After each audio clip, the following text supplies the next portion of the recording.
एक तर मी निर्मलाजींना शुभेच्छा देते की अनेक वर्ष सातत्याने त्या बजेट करतायत. अर्थातच त्या बजेटमध्ये दोन चार चांगल्या गोष्टी आहेत, पण ज्या चांगल्या गोष्टी आहेत त्या काँग्रेसच्या आणि इंडिया अलायन्सच्या मॅनिफेस्टोमधल्या आहेत. हा गमतीचा भाग आहे. म्हणजे भारतीय जनता पक्षाचा मॅनिफेस्टो तुम्ही काढला आणि इंडिया अलायन्स आणि काँग्रेसने केलेला मॅनिफेस्टो यातलं सगळ्यात मोठं उदाहरण म्हणजे एंजल टॅक्स. एंजल टॅक्सबद्दल ते काही बोलले नव्हते, पण काँग्रेस बोलली होती. त्याच्यामुळे अनेक अशा गोष्टी ज्या आहेत किंवा जी न्याय नावाची जी स्कीम इंडिया अलायन्स आणि काँग्रेसनी रेकमेंड केली होती त्याचंच डुप्लिकेशन म्हणा, रेप्लिकेशन म्हणा, हे या बजेटमध्ये आलेलं आहे. आणि ह्या सगळ्या बजेटमध्ये अनेक गोष्टी झालेल्या ज्याच्यावर मी सविस्तर उद्या हाऊसमध्ये बोलणारच आहे. पण सगळ्यात गमतीची भाग आहे की कुठल्या राज्याला दिलं, कारण का हे देशाचं बजेट आहे, कुठल्या राज्याचं बजेट नाही आहे. त्यामुळे देशाच्या बजेटकडून आमच्या अपेक्षा होत्या की प्रत्येक राज्याला समान अधिकार हा मिळाला पाहिजे. त्यामुळे आंध्र प्रदेश आणि बिहारला देण्याचं अजिबात दुःख नाही, तर त्यांचा प्रत्येक राज्याचा अधिकार आहे.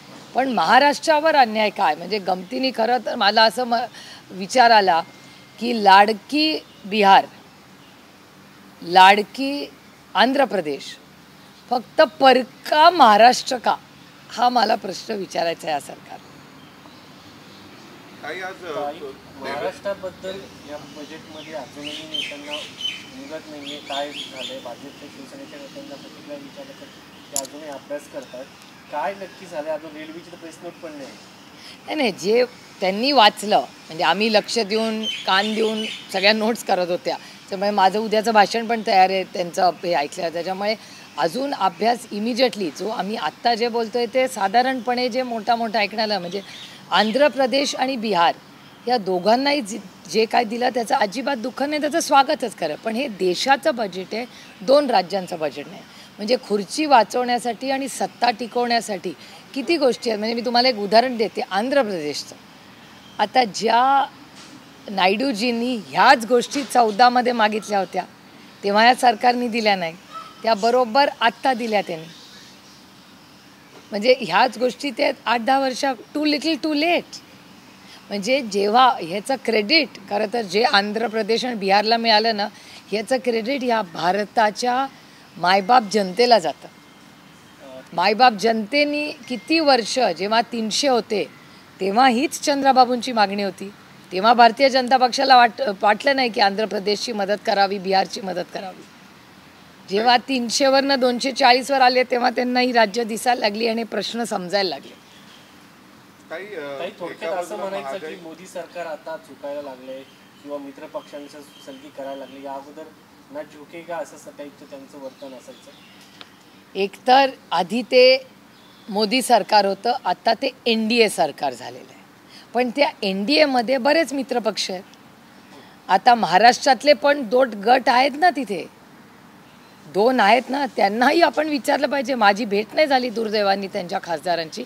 मलाही प्रश्न पडला आहे की 2 राज्यांना मित्रपक्षात तुम्ही नाव देता, मग महाराष्ट्राने असं काय केलं की महाराष्ट्रातल्या दोन्ही मित्रपक्षांना काहीच त्यांच्या पदरात पडलं नाही. म्हणजे महाराष्ट्राच्या पदरात काहीच पडलं नाही. महाराष्ट्राच्या विधानसभा निवडणुकीत पराभव होईल हे समोर दिसत असल्यामुळेच निधी दिलेला नाही का? मग महाराष्ट्राच्या वाटेला काय दिलं नाही? ह्याचा हे बघा, हे देशाचं बजेट आहे. मला ते खरंच खूप हलक्याने पण घ्यायचं नाही, कारण काय देशाचं बजेट आहे.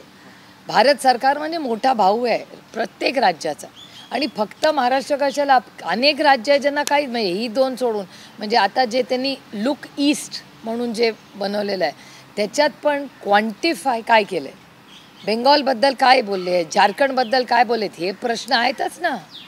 त्यामुळे नुसतं असं म्हणून चालणार नाही. म्हणजे मी पुन्हा सांगते, आपली लाडकी बिहार, आपलं लाडकं आंध्र प्रदेश, महाराष्ट्र फक्त परका आणि बाकी राज्य परके.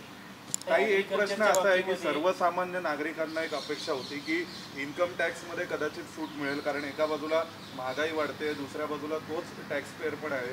तर जो सर्वसामान्य टॅक्स पेअर आहे, किंबहुना एक प्रकारे जो सरकारची देशाची तिजोरी भरणारा सर्वसामान्य नागरिक आहे, त्याच्या अपेक्षा भंग झालेल्या आहे असं तुम्हाला वाटतं? काहीच टॅक्स रिफॉर्म्स नाही आहेत, काहीच नाही. फक्त फॉरेन कंपनीचा कॉर्पोरेट टॅक्स जो 30 होता तो 25% आला आहे. एंजल टॅक्स कमी केला. हे सोडून ज्या काँग्रेसच्याच कमिटमेंट्स होत्या ना, त्याच्यामुळे नवीन इनोव्हेटिव्ह काहीच नाही आहे या बजेटमध्ये. काही कृषी क्षेत्रातला 2019-20चा जर वाटा बघितला तर सगळं 5.5% होता. आता जर पाहिलं तो 3%वरती होता. कशाला बजेट कमी. मी तुम्हाला आणखीन एक उदाहरण देते. त्या बोलताना काय म्हणल्या बजेटमध्ये की 50% आम्ही इन्कम वाढवलं आहे.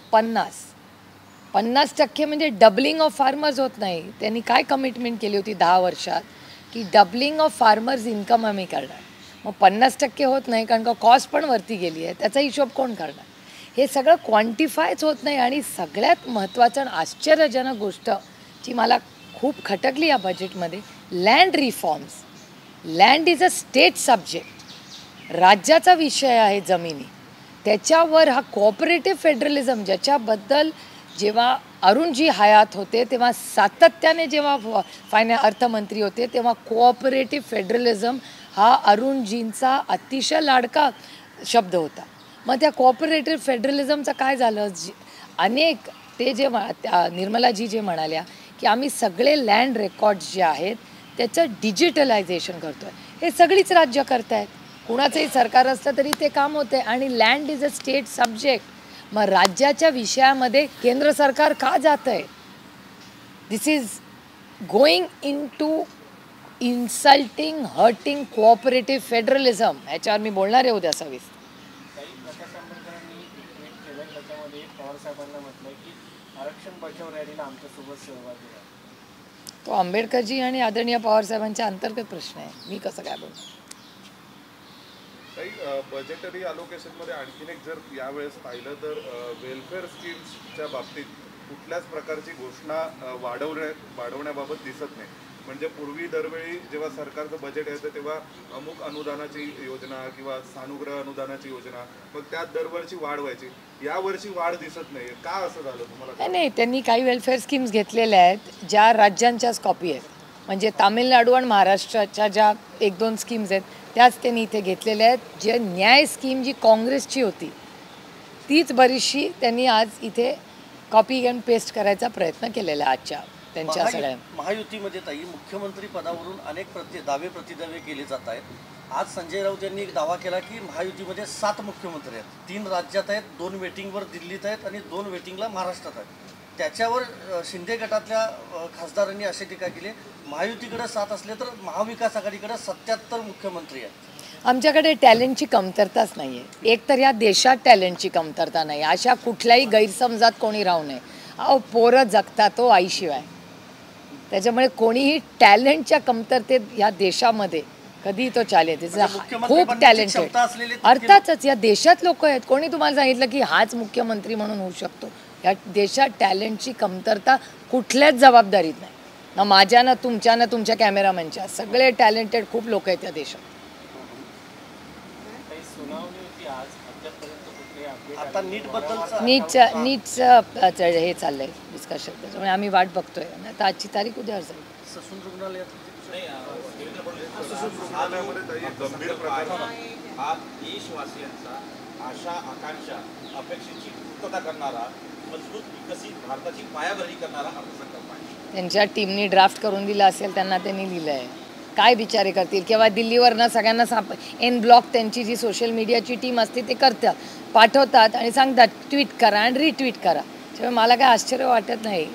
एका लोकशाहीमध्ये त्यांना पण त्यांच्या पक्षाची बाजू घ्यायलाच पाहिजे ना. ते थोडी म्हणणार आहेत की आंध्राला आणि बिहारला जास्त दिलं आणि आपल्याला कमी दिलं. कसं बोलणार हो? त्याच्यात देवेंद्रजींची काय चूक? ससून मधला एक भोंगळ कारभार समोर आलाय. आणखीन एक म्हणलं पाहिजे. तिथले डॉक्टर जे आहेत ते बेवारस रुग्णांच्यावर उपचार करून रात्रीच्या वेळा त्यांना निर्जन स्थळी सोडून येत असल्याचा एक व्हिडिओ समोर आलेला आहे. नाही, ससून आणि महाराष्ट्र सरकार म्हणजे ड्रग्ज असू दे किंवा तुम्ही जे आत्ता बोलताय ते असू दे, हे महाराष्ट्राचं ट्रिपल इंजिनचा खोक्याचं जे सरकार आहे हे कम्प्लिटली नॉन सिरियस आहे. त्यांना फक्त इन्फ्रास्ट्रक्चर प्रोजेक्ट्स आणि कॉन्ट्रॅक्ट्समध्येच इंटरेस्ट असतो. सर्वसामान्य मायबाप जनतेची सेवा करण्यासाठी त्यांना अजिबात वेळ नाही किंवा त्याच्यात इंटरेस्ट पण नाही. आणि तुम्हाला माहिती आहे म्हणजे आजकाल जे राज्यात होत नाही ते आमच्या पुणे जिल्ह्यात होतं अखंड. म्हणजे मला इतक्या वेदना होतात की ज्या भागातून आम्ही ज्या आपल्या महाराष्ट्राला एक आदर्श राज्य म्हणून देश बघतो, त्याच्यात पुणं म्हणजे शिक्षणाचं माहेरघर. सगळ्यात जास्त क्राईम पुण्यामध्ये, ॲक्सिडेंट्स पुण्यामध्ये, ससूनच्या सगळे घोटाळे पुण्यामध्ये, सगळं पुण्यातच कसं काय होतं. हे दुर्दैव आहे की पुण्याचं इतकं चांगलं नाव, एक सुसंस्कृत शहर म्हणून त्याच्या पूर्ण गेल्या काही महिन्यांमध्ये अतिशय वाईट घटना घडत आहेत पुण्यामध्ये. तानाजी सावंतचा एक आणखी एक घोटाळा समोर आला आहे. ज्या ठिकाणी सरकारी सुरक्षा रक्षक होते त्या ठिकाणी स्वतःचे खाजगी कॉन्ट्रॅक्टर भरले, त्याच्यामध्ये काही शेकडो कोटींचा घोटाळा आहे. या अगोदर धरण खेकड्यांनी फोडलं असं सांगितलं होतं. आता हा नवीन घोटाळा आहे. मला काय आश्चर्य वाटत नाही हो. हे म्हणजे मी सगळ्या डॉक्टरांची हात जोडून माफी मागून हे म्हणते की हे MBBS सरकार, MBBS आहेत हे सरकार. म्हणजे तर MBBS म्हणजे काय? महागाई, बेरोजगारी, भ्रष्टाचारी सरकार. हे MBBS आहे आणि मी डॉक्टरांची माफी मागून हे म्हणते. चला, थँक्यू. हिंदी में बताइए एक रिएक्शन आपका बजट को लेकर. हमने देखा कि कहीं पे भी किसानों को लेकर या एक कॉमन मैन के लिए कहीं पे कोई बड़ा ऐसा सिनेरियो दिखा नहीं, और सिर्फ जो बजट में दिखाई दिया वो है बिहार और आंध्र प्रदेश. आप किस तरह से इस बजट को देखते हैं? फर्स्ट रिएक्शन आपके सवाल में ही मेरा जवाब है. आप देख रहे हैं कि ये देश का बजट है, हर राज्य को न्याय मिलना है. आंध्र और बिहार को जो मिल रहा है हमको आनंद है, उनको भी मिले, कोई दिक्कत नहीं है उसमें. लेकिन कितना स्ट्रेटेजिक है, कितना पॉलिटिकल है ये, इस बारे में सबके, पहले किसान हो, महिला हो, ये पूरा जो बजट है जो आंध्र को ये दे सकते थे 10 साल पहले. आपको याद होगा चंद्रा बाबू जी यही तो मांग 10 साल कर रहे थे, लेकिन तब बीजेपी का नंबर क्या था. तो जब 303 थे तो चंद्रा बाबू के लिए कुछ नहीं किया इस सरकार में, ना जगन मोहन रेड्डी के लिए की. ये मांग क्या कर रहे थे? चंद्रा बाबू जी जो मांग कर रहे थे वही तो जगन मोहन रेड्डी मांग रहे थे. तो ये जो बिहार को और आंध्र प्रदेश को मिला है उसका क्रेडिट इस देश की जनता को जाता है. इस देश सारी जनता ने जो वोटिंग किया और 303 से 240 पे आके रखा, उसमें भी 40-50 सीट ज़रा ऐसी है, और वो थोड़ी क्वेश्चन मार्क में भी है.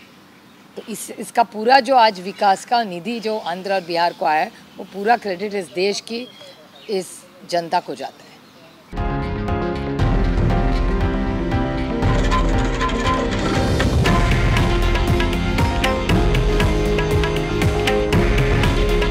हे आहे देशातील नंबर 1 न्यूज नेटवर्क आणि आपण पाहत आहात TV9 मराठी.